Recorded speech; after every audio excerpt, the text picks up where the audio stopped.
بسم اللہ الرحمن الرحیم نحمدہ ونصلی علی رسولہ الکریم۔ انجینئر علی مرزا سے جو ہمارے اختلافات ہیں، علماء کے اختلافات ہیں، وہ ساری دنیا کو معلوم ہے۔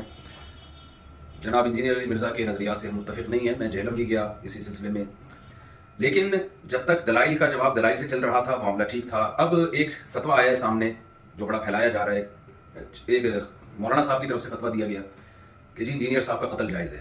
میں اس اپنی دینی ذمہ داری سمجھتا ہوں کہ ہم اس فتوے سے بالکل متفق نہیں ہیں، اور جتنی بھی میری بڑے علماء سے بات ہوئی ہے، جہاں تک میری رسائی تھی، جن سے میری بات چیت ہوئی ہے، وہ کوئی بھی اس فتوے سے متفق نہیں ہے۔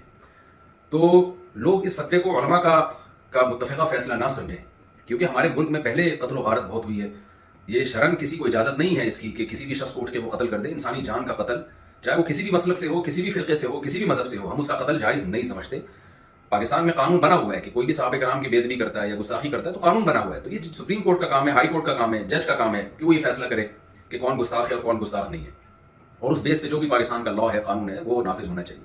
لیکن یہ جو ایک فتویٰ دیا گیا ہے کہ جی اٹھ کے قتل کر دیا جائے، یہ بالکل ٹھیک نہیں ہے۔ میرے بیسیوں اختلافات ہیں انجینئر علی مرزا سے، میرے کیا اہل سنت والجماعت کے علماء انجینئر علی مرزا کے عقائد کو درست نہیں سمجھتے، لیکن قتل و غارت کے فتوے دینا، انسانی جان غیر محفوظ ہو جائے ہمارے ملک میں، یہ بالکل جائز نہیں ہے۔ ہم اس کی پرزور مذمت کرتے ہیں اور اس کو علماء کا فتویٰ نہ سمجھا جائے۔ ایسا نہ ہو کل کوئی سرپھرا اٹھے اور کسی انسان کو قتل کر دے گستاخی کی بیس پہ، بے ادبی کی بیس پہ، تو یہ بالکل غلط ہے۔ ہم اس کی بھرپور طریقے سے مذمت کرتے ہیں، اور علماء بھی، جہاں تک میری رسائی علماء سے ہوئی ہے، وہ بھی اس عمل کو جائز نہیں سمجھتے۔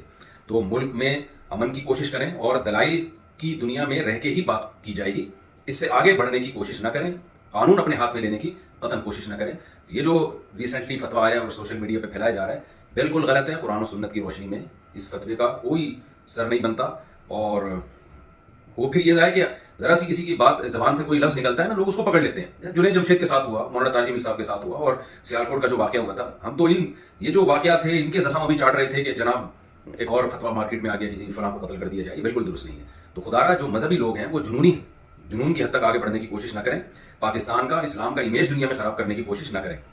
اس سے ملک میں نقصان ہوگا اور قتل و غارت کا میدان گرم ہوگا۔ تو یہ بالکل غلط ہے۔ لہٰذا میں ابھی نیچے آیا ہوں گھر سے اتر کے صرف اس کلپ کو ریکارڈ کروانے کے لیے، کیونکہ مجھے نہیں معلوم تھا کہ اس طرح کا سوشل میڈیا پہ کوئی فتویٰ پھیلایا جا رہا ہے۔ تو دیگر علماء سے بھی میرا مشورہ ہوا، تو سب کا یہی مشورہ تھا کہ ہمیں فوراً اس کے خلاف ایک بیان ریکارڈ کروانا چاہیے، اس فتوے کے خلاف، کہ یہ علماء کا فیصلہ ہرگز نہیں ہے، نہ قرآن کا ہے، نہ حدیث کا ہے، اور نہ علماء کا فیصلہ ہے۔ اس سے ملک میں فساد پھیلتا ہے، اور اللہ تعالیٰ فساد پھیلانے والوں کو پسند نہیں کرتے۔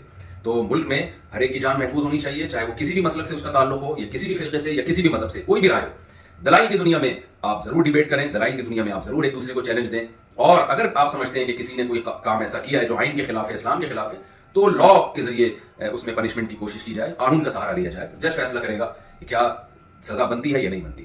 اللہ تعالیٰ ہمارے ملک کو ہر قسم کی اندرونی اور بیرونی سازشوں سے پاک فرمائے، اور اس شر سے اللہ تعالیٰ ہمارے کنٹری کو محفوظ فرمائے، اور عالم اسلام میں محبت اور اتحاد پیدا فرمائے، اور ہماری سب کی جانوں کو اللہ تعالیٰ محفوظ فرمائے، اور یہ جو مذہبی شدت پسندی ہے، اس شدت پسندی سے اللہ تعالیٰ ہم سب کی حفاظت فرمائے۔ وما علینا الا البلاغ۔